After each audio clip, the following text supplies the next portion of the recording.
Bismillahirrahmanirrahim. Dear students, Assalamu alaikum. My name is Sheikh Irfanullah Khan and I am working as Assistant Professor in Department of Mathematics, ComSets, Institute of Information Technology. MTH 471 integral equation के सिलसिले का आज हमारा ये 20th lecture है, जो कि एक लेक्चर की सीरीज़ है हमारे पास अप टू 32 लेक्चर्स। तो उस सीरीज़ में ये 20th लेक्चर है। 20th लेक्चर का बाकायदा आगाज़ करने से पहले थोड़ा सा रिकॉल कर लेते हैं कि लास्ट लेक्चर में हमने क्या डिस्कस किया था या कौन सी बातें फ्रेडहोम इंटीग्रल इक्वेशन के बारे में या अपने टॉपिक से रिलेटेड हमने की थी। लास्ट लेक्चर में हमने एक प्रॉब्लम शुरू किया था। प्रॉब्लम क्या था? Non homogeneous Fredholm integral equation x plus 0 to 1 x square t plus x t square into u of t d t, और इस non homogeneous Fredholm integral equation of second kind का solution find कर रहे थे। तो main जो हमने इसमें फीचर्स पढ़े कि non homogeneous Fredholm integral equation को हम डीजनरेट किस तरीके से करते हैं। डीजनरेट हमने किया था like k of x t equals to x square t plus x t square equals to summation k varies from 1 to 2 a k of x b k of t की form में, और simplify किया था तो a1 of x into b1 of x और b1 of t plus a2 of x and b2 of t। On comparison हमें कुछ values मिली थी। a1 of x equals to x, b1 of t equals to t square, a2 of x equals to x square and b2 of t equals to t। In values को हमने degenerate form में लिखा, और degenerate form में लिखने के बाद at the end हमने अपने प्रॉब्लम का सॉल्यूशन कैलकुलेट करना था विद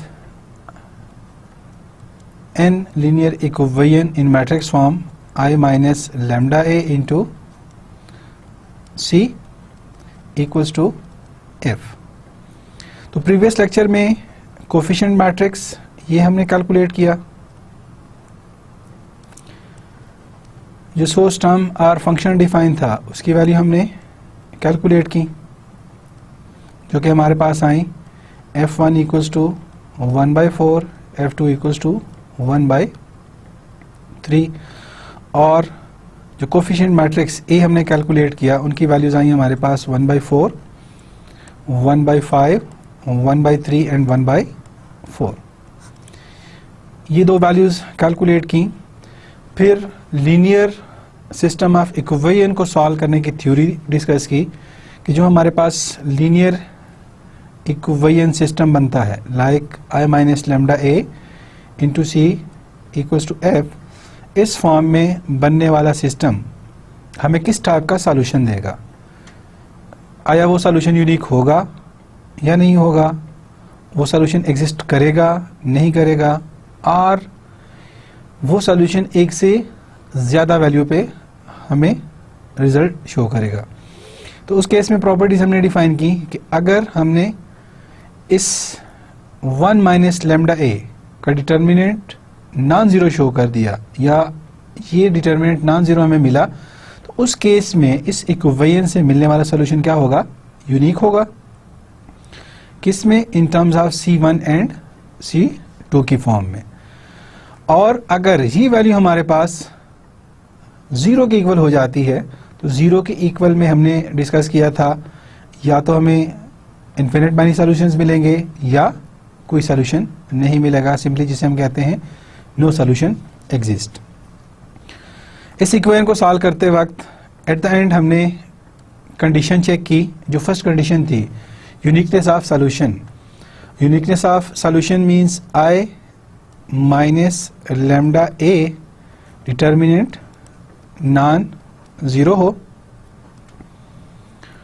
तो उसको सॉल्व करते वक्त with the help of coefficient matrix A हमने जो रिजल्ट कैलकुलेट किया वो रिजल्ट क्या आया था हमारे पास, equals to 240 minus 120 lambda minus lambda square divided by 240। और इस फॉर्म पे हमने कंडीशन चेक की, if 240 minus 120 lambda minus lambda square over 240 not equals to 0, then given problem जो हमने शुरू किया था has unique solution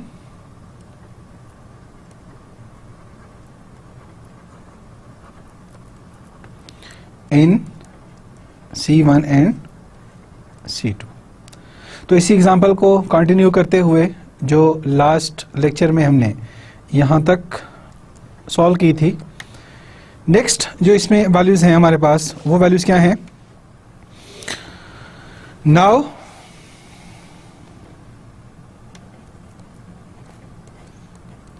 I minus lambda A into C equals to F gives using equation 4 and 5 जो कि हमने last lecture में discuss की। फंक्शंस की वैल्यू थी f1 equals to 1/4 which is equation 4 and f2 equals to 1/3 equation 5 और 4 हमारे पास equation क्या आई थी 1/2 1 minus lambda by 4 minus lambda by 5 minus lambda by 3 and 1 minus lambda by 4 is equation 5। I minus lambda A की form में तो I minus lambda A into C equals to F. अगर इस value को मैं substitute करूँ तो मेरे पास रिजल्ट क्या आएगा 1 minus lambda by 4 minus lambda by 5 minus lambda by 3 1 minus lambda by 4 into C1 C2 equals to F1 F2 1/4 and 1/3 implies 1 minus lambda by 4 into C1 minus lambda by 5 C2 equals to 1/4 minus lambda by 3 C1 plus 1 minus lambda by 4 C2 equals to 1/3। First को equation हम 6 कह देते हैं और second को equation 7। 1 minus lambda by 4 C1 और इनको simultaneous अगर हम सॉल्व करें तो साइमल्टेनियस सॉल्व करने के लिए किसी एक को दूसरी की टर्म में हम सब्स्टिट्यूट कर लेते हैं। Like from equation 6 4 minus lambda over 4 into C1 equals to lambda by 5 C2 plus 1/4। इन तमाम वैल्यूज़ को हम कंबाइन कर लिया और C1 की वैल्यू अलहदा से लिखी। Means C1 equals to some multiple of C2। उस मल्टीपल को हम ब्रैकेट की फॉर्म में डिफाइन कर सकते हैं या इस ब्लैंक फॉर्म में डिफाइन कर देते हैं कि कोई भी वैल्यू यहाँ पे आ सकती है। तो यहाँ से हमें C1 की वैल्यू क्या मिली इक्वल्स टू सिंप्लीफाई अगर करें 4 माइनस लेमडा बाई 4, एलसीएम यहाँ पे 20, 5 4s are 20, 4 lambda C2 plus 5 implies C1 equals to 4 lambda C2 plus 5 divided by 20 into यहाँ पे ये वैल्यू मल्टीप्लाई हो रही है, राइट साइड पे जाके डिवाइड होगी, तो उसे हम इस फॉर्म में लिख सकते हैं 4 minus lambda 5 4s are 20 which is equals to 4 lambda C2 plus 5 divided by 5 into 4 minus lambda। ये C1 की वैल्यू हमें मिली और C1 की वैल्यू को हम इक्वेशन 8 से डिनोट कर लेते हैं। इक्वेशन 8 से डिनोट करने के बाद अब यही वैल्यू किसी एक इक्वेशन 6 या 7 में हमने सब्स्टिट्यूट करनी है to calculate the value of C2। Substituting 8 in equation 7, क्योंकि यहाँ पे हमारे पास C1 का जो कोफिशिएंट है वो लैम्डा बाय 3, इसे इजीली हम कैलकुलेट कर सकते हैं। Substituting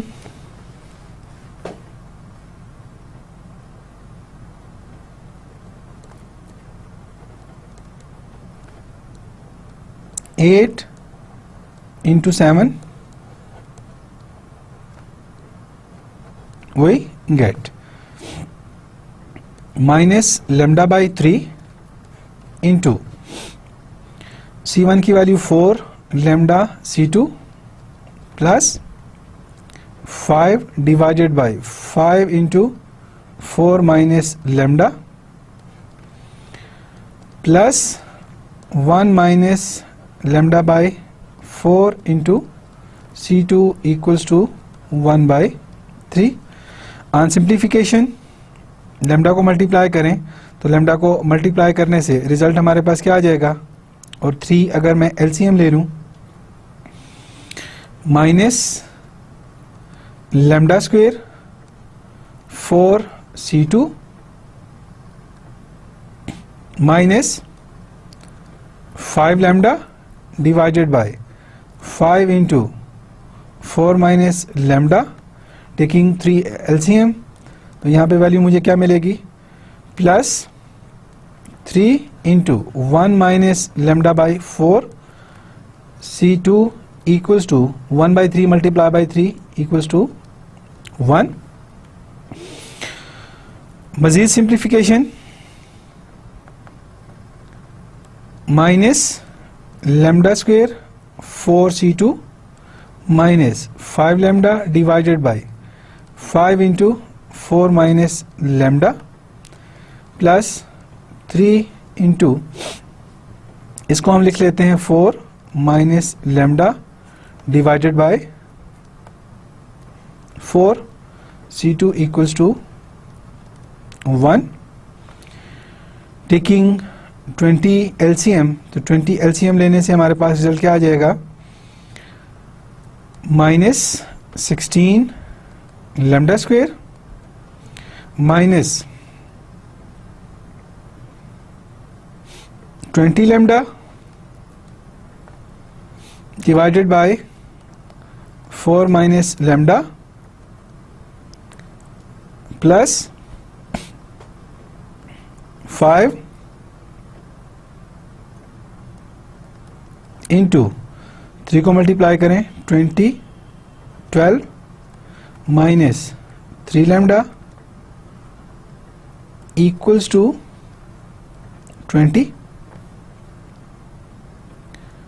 minus 16 lambda square minus 20 lambda divided by 4 minus lambda plus 5 into 12 60 minus 15 lambda equals to 20, और 4 माइनस लैम्डा से मल्टीप्लाई करने के बाद रिजल्ट हमारे पास क्या आएगा, minus 16 lambda square minus 20 lambda plus 4 minus lambda into 60 minus 15 lambda equals to 20 into 4 minus lambda. 4 minus lambda LCM लेने से मज़ीद simplification 16 lambda square minus 20 lambda. अब इनको हम अगर मल्टीप्लाई करें 6 4s are 24 and 60 into 4 plus 240 because दोनों के साइन पॉजिटिव हैं. 4 into minus 15 lambda minus 60 lambda and minus lambda into 60 lambda minus 60 lambda minus into minus 120 lambda minus lambda into minus 15 lambda plus 15 lambda square equals to 80. 20 multiplied by 4 minus 20 lambda. तो यहाँ से 20 lambda और यहाँ से 20 lambda cancel. अब हमारे पास form कौन सी बन गई है? Minus 16 lambda square plus 15 lambda square. इनको अगर मैं कंबाइन करूं तो रिजल्ट क्या आ जाएगा? Minus lambda square minus 120 lambda plus 240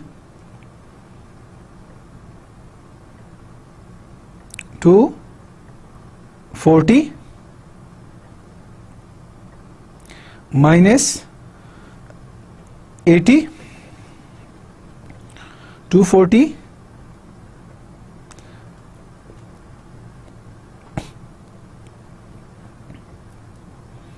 और इन सब के साथ वैल्यू अगर हम देखें तो C2 भी मल्टीप्लाई हो रहे हैं.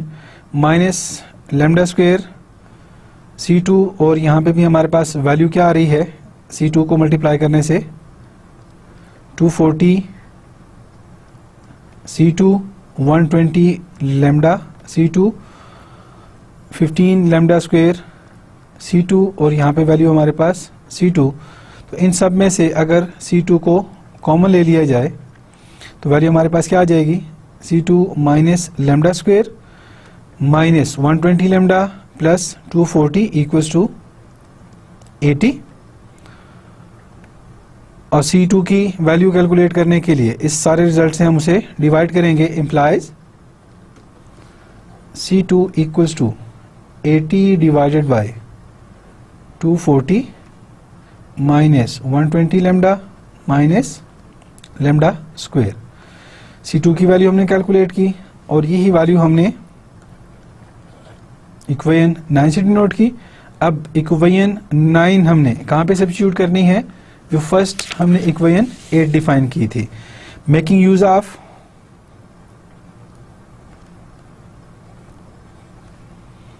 Nine into equation 8 we get C1 equals to 4 lambda. C2 की वैल्यू हमने सब्स्टिट्यूट करनी है 80 divided by 240 minus 120 lambda minus lambda square plus 5 whole divided by 4 minus lambda into 5. अब इसका डिनोमिनेटर हमारे पास 1. तो सिंप्लीफाई करने के बाद 4 lambda into वैल्यू 80 रह जाएगी क्योंकि denominator 240 minus 120 lambda minus lambda square 4 lambda into 80 plus 5 into 240 minus 120 lambda minus lambda square divided bye 5 into 4 minus lambda into 240 minus 120 lambda minus lambda square. On simplification 4 lambda into 80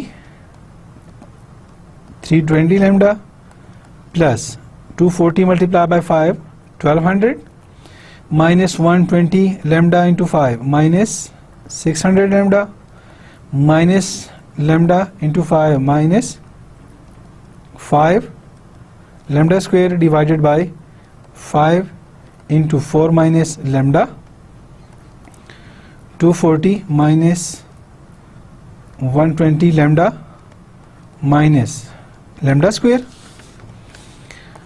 320 lambda minus 6 lambda किसके equal है हमारे पास 600 lambda minus 280 lambda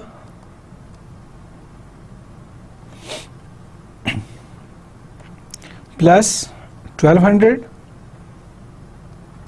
minus 5 lambda square divided by 5 into 4 minus lambda, 240 minus 120 lambda minus lambda square.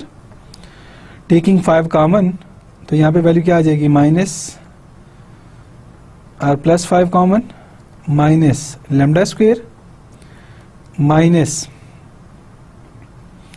56 lambda और यहाँ पे value में क्या मिल जाएगी plus 240 divided bye 5 into 4 minus lambda, 240 minus 120 lambda minus lambda square, 5 से 5 कैंसिल। अब वैल्यू क्या आ गई हमारे पास C1 की, C1 equals to minus lambda square minus 56 lambda plus 240 divided by 4 minus lambda into 240 minus 120 lambda minus lambda square. Numerator में देखें कौन सी इक्वेशन गिवन है, क्वाड्रेटिक इक्वेशन, तो क्वाड्रेटिक इक्वेशन के हम फैक्टर्स बना सकते हैं minus lambda square minus 60 lambda plus 4 lambda plus 240 divided by 4 minus lambda into 240 minus 120 lambda minus lambda square equals to minus lambda common, lambda plus 60 plus 4 common, lambda plus 60 divided by 4 minus lambda into 240 minus 120 lambda minus lambda square equals to 4 minus lambda, क्योंकि इन दोनों में lambda plus 60 common है, divided by 4 minus lambda into 240 minus 120 lambda minus lambda square. 4 minus lambda से 4 minus lambda cancel, C1 की value हमारे पास क्या आई lambda plus 60 divided by 240 minus 120 lambda minus lambda square. C1 की वैल्यू हमें मिली और C1 और C2 की वैल्यू मीन्स इक्वेशन 9 और इक्वेशन 10। जब हम इक्वेशन स्टार में सब्स्टिट्यूट करेंगे और इक्वेशन स्टार हमारे पास क्या थी u of x equals to x plus lambda C1 of x plus C2 x square which is equation star. तो इक्वेशन 9 और 10 से C1 और C2 की वैल्यू सब्स्टिट्यूट करने के बाद स्टार किस फॉर्म में रिड्यूस होगी, star implies u of x equals to x plus lambda C1 की वैल्यू हमारे पास क्या आई है lambda plus 60 divided by 240 minus lambda square minus 120 lambda into x plus, और C2 की value 80 divided by 240 minus lambda square minus 120 lambda into x square, or u of x equals to x plus lambda, LCM क्या आ जाएगा हमारे पास 240 minus 120 lambda minus lambda square, LCM numerator की value हमारे पास आ जाएगी lambda x plus 60x plus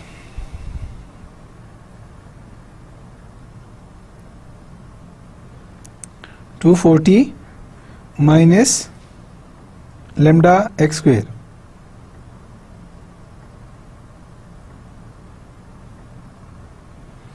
lambda x plus 60x plus 80 x square, और combine अगर हम एलसीएम लें इक्वल्स टू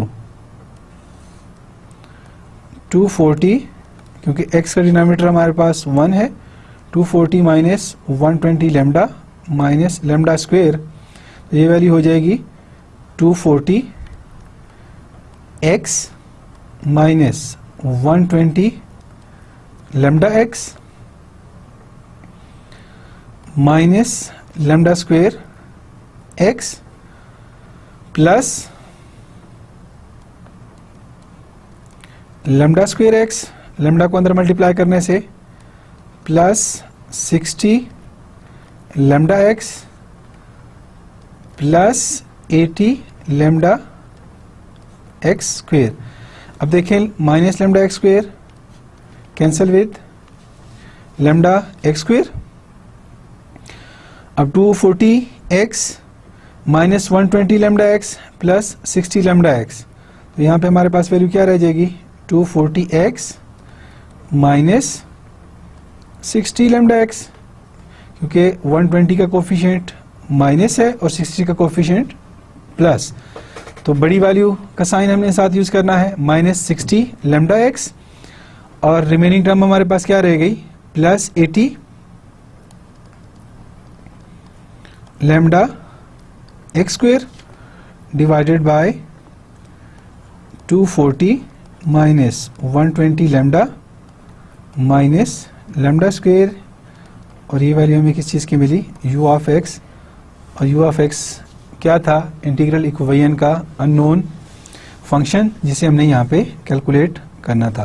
तो u of x equals to 240x minus 60 lambda x plus 80 lambda x square, ये is the required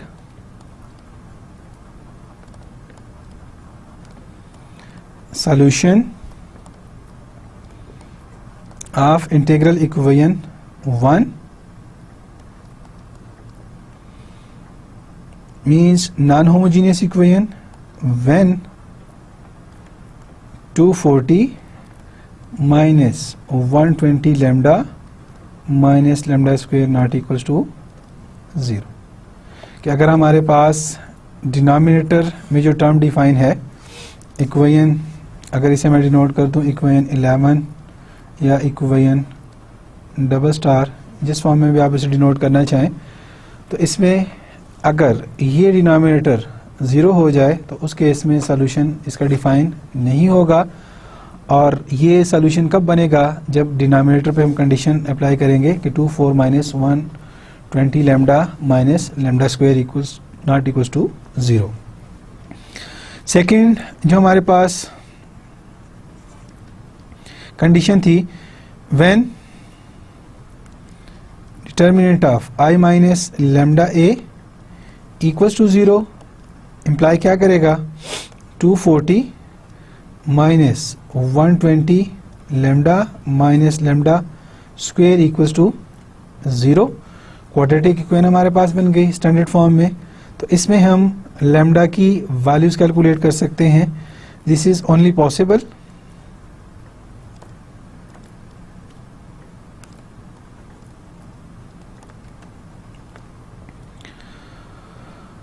eight lambda equals to 120 plus minus 120 square, अब minus 120 lambda plus 40 और lambda square का coefficient भी minus है, plus 4 into 240 divided by -2। तो इस case में जब हम कहें कि 1 I minus lambda A equals to 0, तो lambda A minus A determinant equals to 0 implies 240 minus 120 lambda minus lambda equals to 0।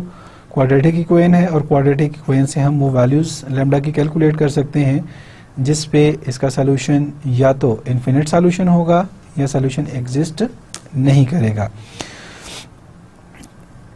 The given problem at this value will have either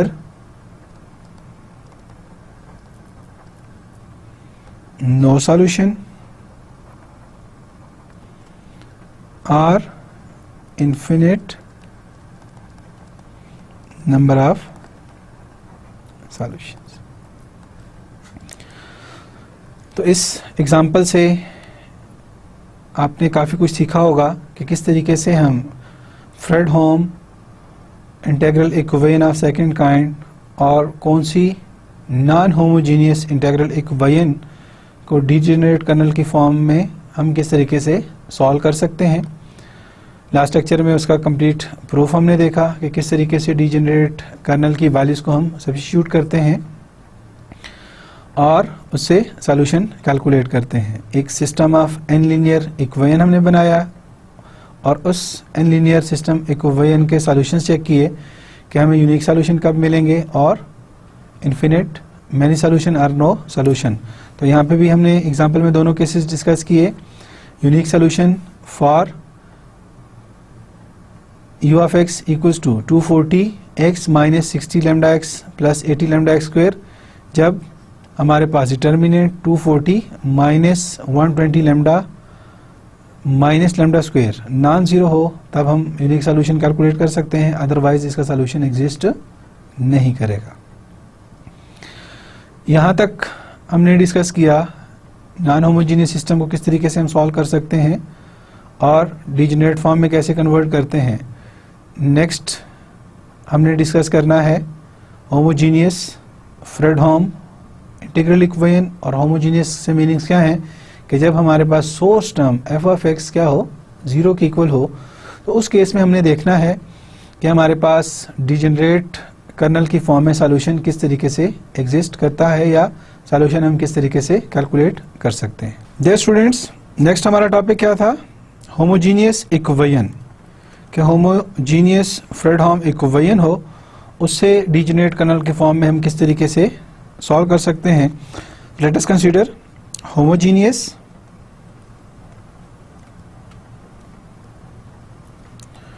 Fredholm integral equation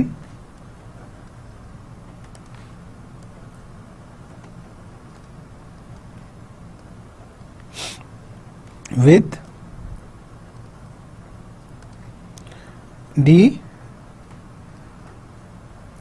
degenerate kernel. तो इस statement की तरफ अगर हम देखें, जो हमने स्टेटमेंट यहाँ पे डिफाइन किया है, homogeneous Fredholm integral equation with degenerate kernel, तो होमोजीनियस किस चीज़ को रिप्रेजेंट करता है कि जिस टाइप की भी हमें इंटीग्रल इक्वेशन डिफाइन है उसमें एफ ऑफ एक्स को हम क्या सेट करेंगे, equals to 0 with degenerate kernel. तो डीजेनरेट कर्नल के मीनिंग्स क्या लेते हैं हम कि हमने उसे sum of product of functions of x alone and functions of t alone की फॉर्म में डिफाइन करना है। Like summation k is equal to 1 to n और finite number of products a k of x into b k of t। तो बाकायदा start करते हैं consider Fredholm integral equation of first kind इसे कहें, second kind, तो simply consider homogeneous Fredholm integral equation u of x equals to lambda a to b k of xt u of t dt equation 1। और student यहाँ पे आप देख सकते हैं कि हमारे पास सोर्स टर्म क्या है। अगर हम कंपैरिजन करें with second kind or standard form u of x equals to f of x plus a to b k of x t u of t dt। तो इसमें ये टर्म हमारे पास क्या आ रही है, equals to 0। u of x equals to lambda a to b k of x t u of t dt equation 1। Since kernel k of x t is degenerate, और डिजेनरेट के मीनिंग हम क्या लेते हैं कि उसे हमने फाइनाइट नंबर या sum of finite number of products a function of x alone and function of t alone की फॉर्म में हमने लिखना है। So k of x t equals to summation k equals to 1 to n a k of x and b k of t, which is equation 2। upon making use of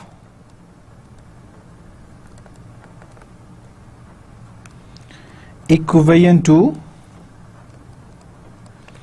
into equation 1, we have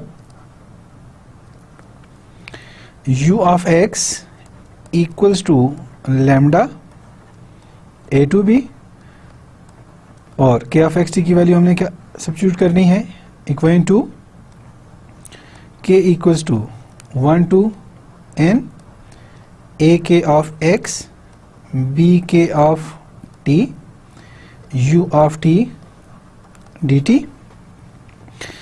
और u of x a k of x as a special form हम integral sign से बाहर लेते हैं with summation sign equals to lambda summation k varies from 1 to n a k of x integral a to b b k of t u of t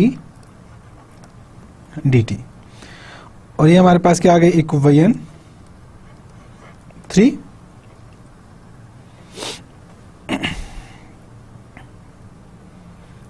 और मजीद अगर इसको हम simplify करें तो u of x equals to lambda summation k equals to 1 to n c k a k of x, which is equation 4, where c k equals to integral a to b b k of t u of t dt, which is equation 4। यहाँ पे students देखें कि हमने C k को in terms of integral a to b b k of t u of t d t define किया है। Previous example में आपने देखा होगा कि हमने C1 और C2 की वैल्यूज साइमल्टेनियसली सॉल्व करके कैलकुलेट की। इस इक्वेशन 5 की हेल्प से भी हम C1 और C2 की वैल्यू कैलकुलेट कर सकते हैं। इसमें हमें क्या क्या चीज़ रिक्वायर्ड हैं, B k of T and you of T. तो बी के ऑफ टी जो डिजेनरेट फॉर्म है हमारे पास, वहाँ से हम इसकी वैल्यू यूटिलाइज करेंगे। एंड यू ऑफ टी तो जो इक्वेशन 4 में हमारे पास टर्म बनी है k equals to 1 to n C K A के ऑफ x, इसको यूटिलाइज करते हुए हम डायरेक्ट इंटीग्रल फॉर्म को सॉल्व करके भी सी के की और सी के एस की वैल्यू कैलकुलेट कर सकते हैं। Multiplying both sides,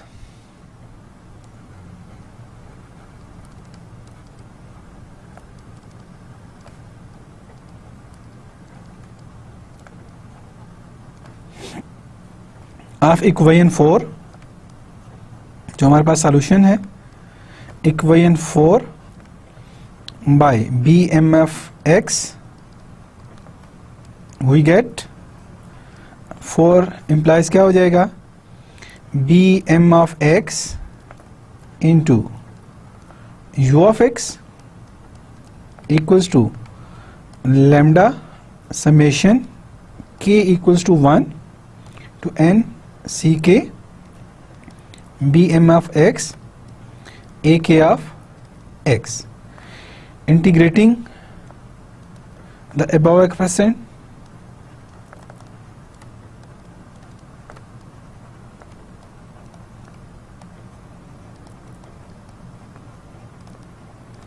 from a to b, we have integral a to b bm of x u of x dx equals to integral a to b lambda k equals to 1 to n ck bm of x ak of x dx. तो जो constant term है उसे integral sign से हम बाहर ले रहे हैं और कांस्टेंट यहाँ पे विद रिस्पेक्ट टू x या इन टर्म्स ऑफ x हम देख रहे हैं कि x इन्वॉल्व नहीं है, तो उनको एज ए कांस्टेंट ट्रीट कर रहे हैं. a to b bm of x u of x dx equals to lambda summation k equals to 1 to n ck a to b bm of x ak of x dx. तो ये कौन सी form में हम इसे लिख सकते हैं, cm, जैसे कि नॉन होमोजीनियस के केस में हमने डिफाइन किया था, cm equals to lambda ck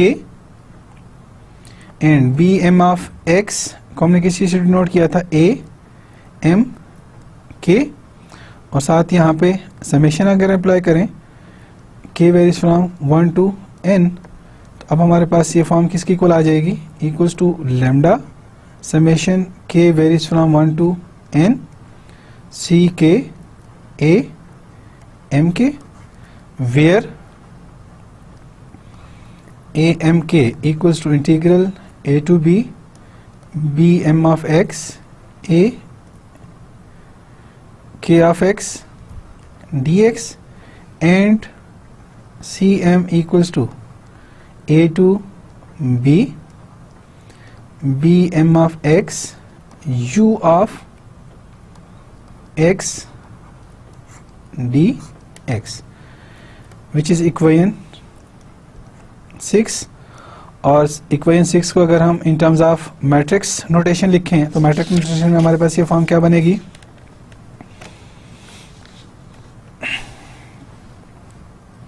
in matrix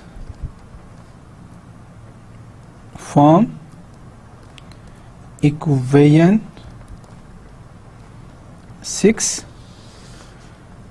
can be written as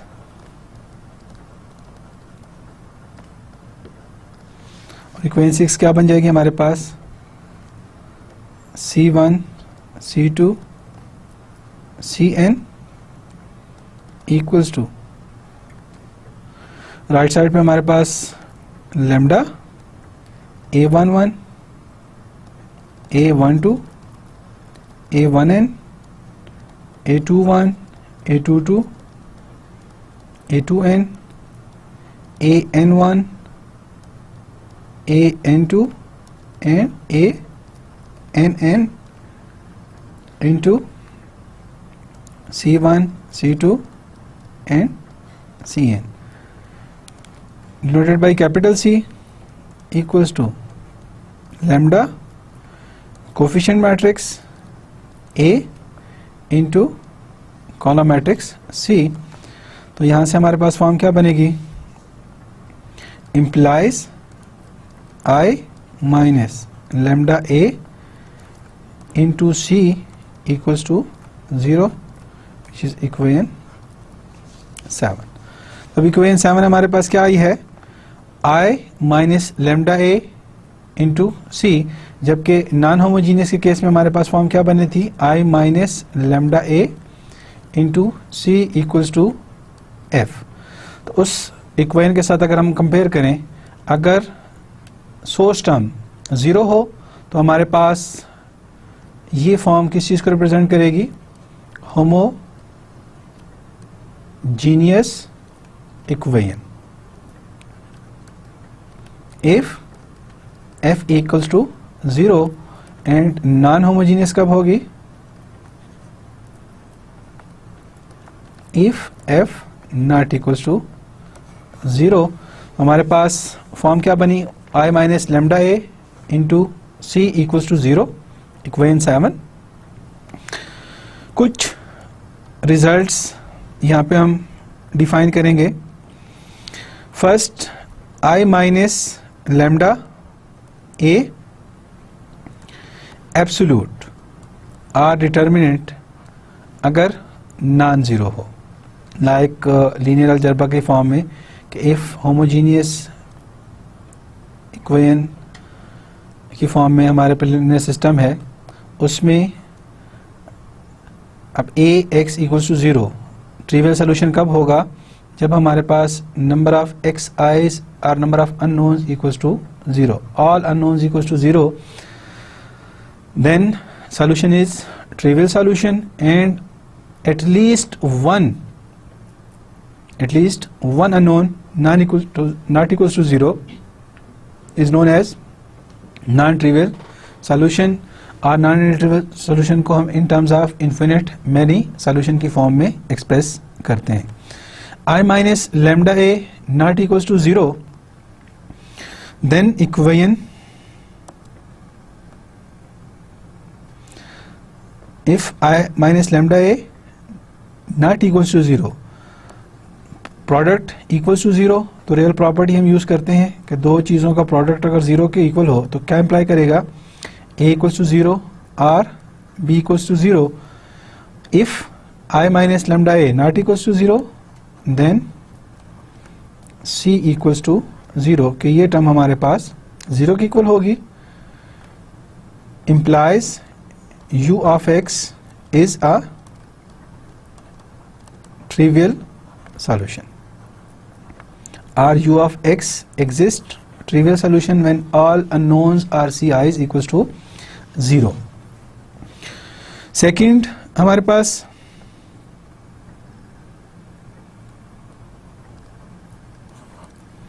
remark note की फॉर्म में हम डिफाइन करें, when determinant of I minus lambda A equals to 0, then equation 7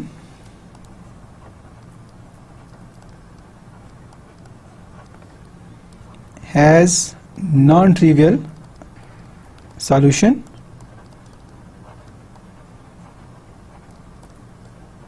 जैसा कि मैंने लीनियर अलजेब्रा की एग्जांपल दी कि अगर लीनियर सिस्टम को हम सॉल्व कर रहे हैं और लीनियर सिस्टम हमारे पास होमोजीनियस सिस्टम है, तो उस केस में सॉल्यूशन कैसे और किस टाइप के एग्जिस्ट करते हैं। तो इसी में भी अगर मैं I माइनस लेमडा A को होमोजीनियस सिस्टम के A से कंपेयर करूं, if determinant of A non zero क्या इंप्लाई करता है, unknown equals to 0। If determinant of A equals to 0 imply x are unknown not equals to 0। First, जब all xi's are all unknown functions equals to 0, then solution has a trivial solution।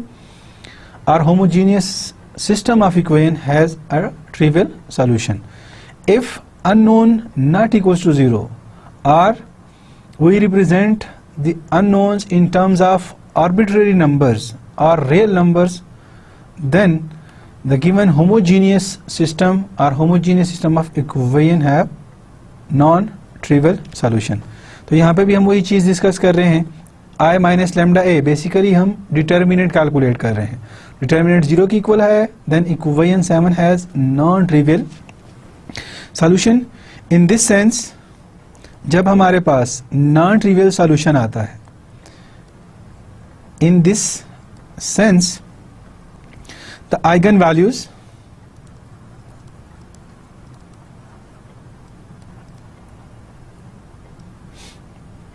are characteristic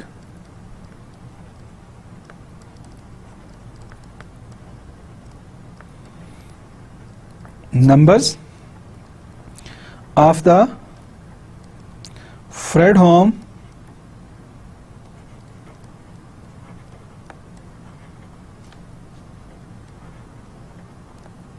homogeneous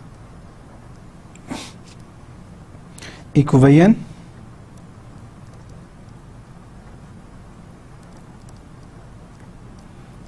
that is u of x equals to lambda a to b k of x t u of t dt are the solution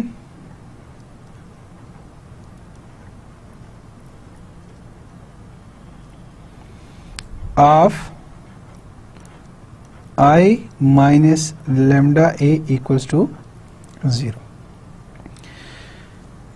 In this sense कि अगर हमारे पास non trivial solution है, तो non trivial solution के case में eigen values are characteristic number of the Fredholm homogeneous equation are the solution of determinant I minus lambda a equals to 0. Since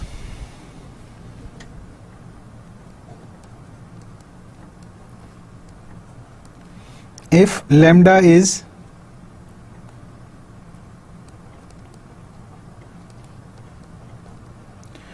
not the solution of equation 6, equation 6 हमने क्या define की थी, Cm equals to lambda summation k varies from 1 to n ck amk.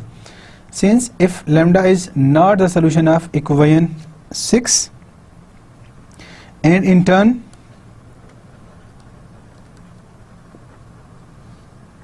equation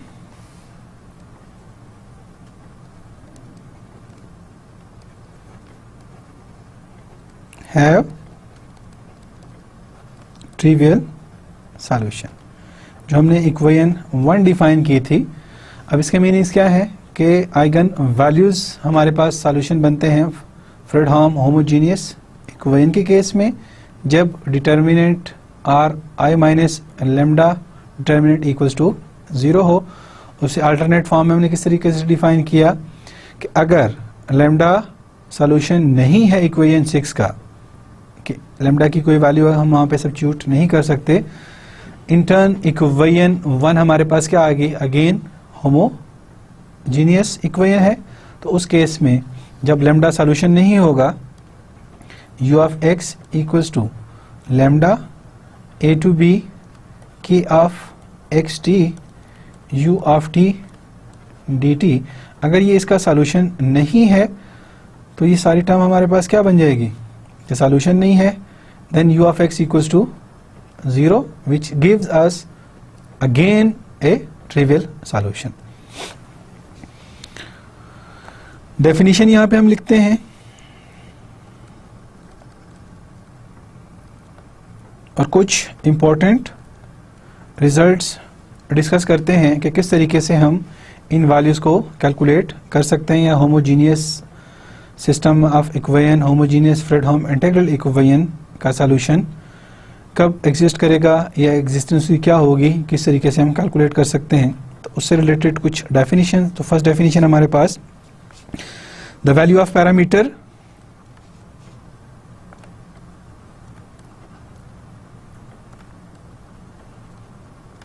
और parameter कौन सा, जो इक्वेशन में lambda not equals to 0, for which equation 1 does not have a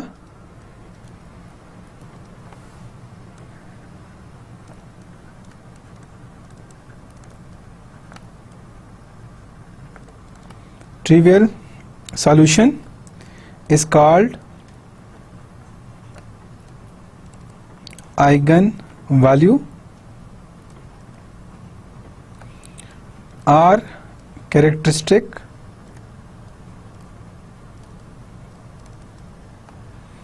number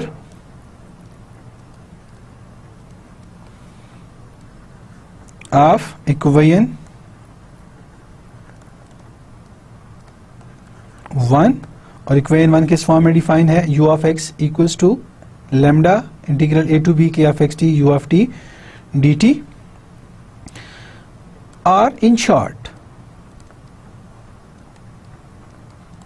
आसान लफ्जों में हम उसे किस तरीके से डिफाइन कर सकते हैं the eigen value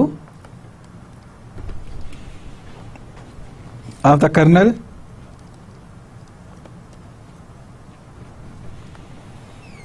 k of xt in equation 1।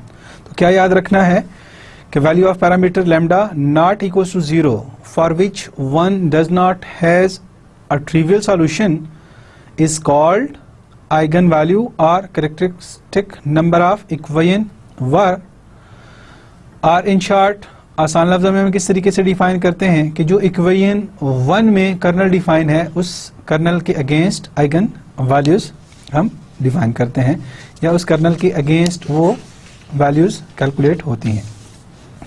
Second definition degeneracy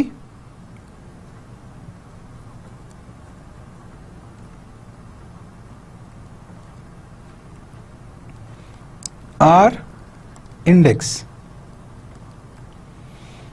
of eigen value किस तरीके से हम डिफाइन कर सकते हैं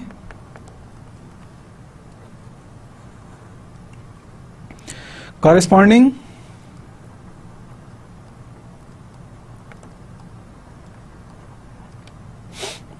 to specific eigen value lambda j there may be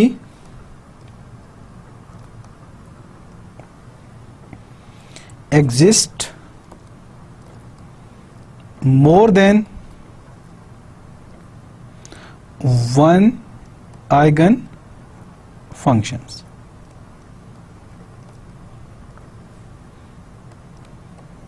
denoted by psi j of x and pronounced as psi j of x, the number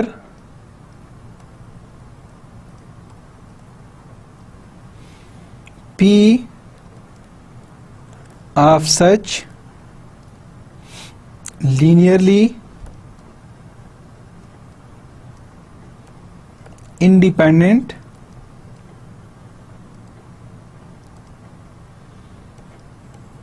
eigen functions उनको किस form में हम डिनोट कर सकते हैं साई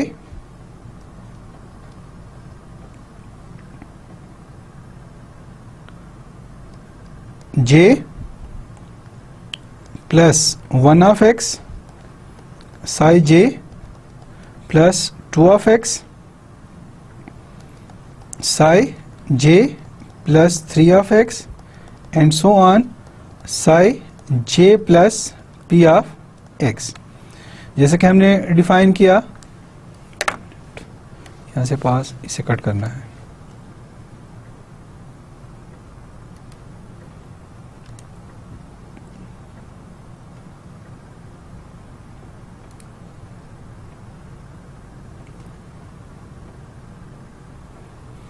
यहां से दोबारा शुरू करना है।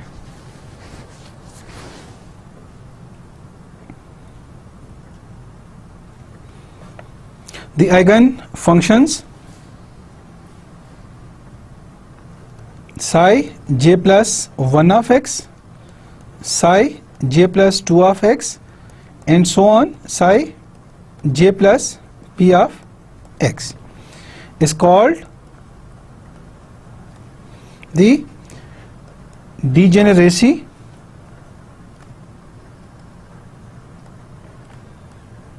or index of lambda j. एक आइगन वैल्यू के अगेंस्ट हमारे पास more than one eigen functions define हो और कैलकुलेट हो तो उसे हम in terms of degeneracy of और इंडेक्स ऑफ लैम्डा जे की फॉर्म में डिफाइन करते हैं. Next definition, multiplicity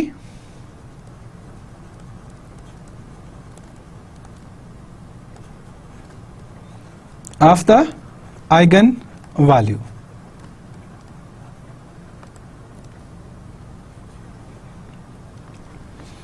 If an eigenvalue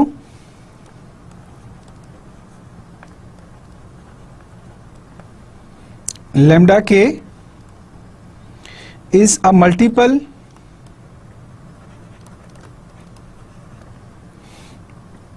root with degree m in the equation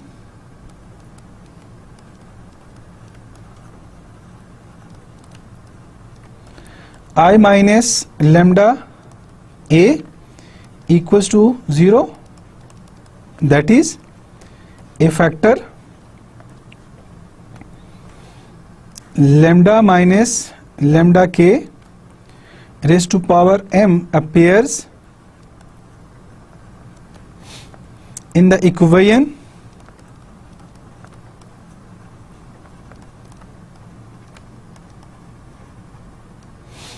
then m is called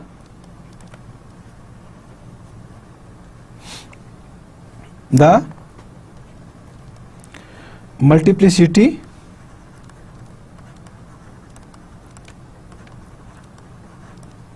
of eigen value.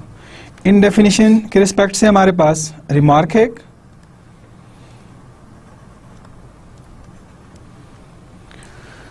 For a typically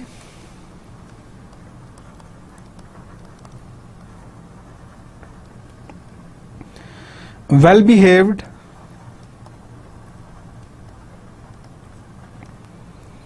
square integrable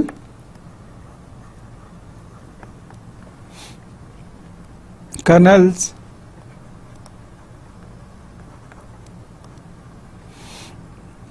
it can be shown that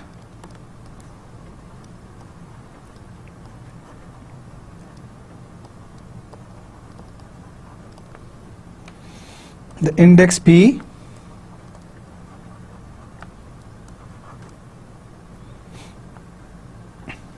never exceeds the multiplicity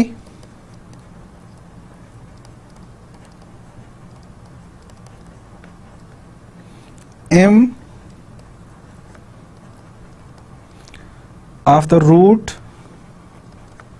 or eigen values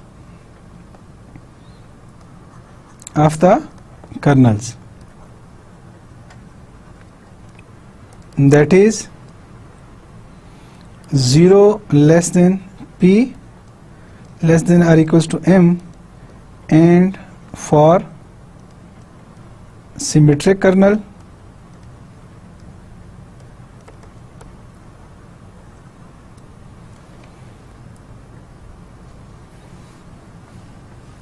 p equals to m, for p equals to 1 the eigenvalue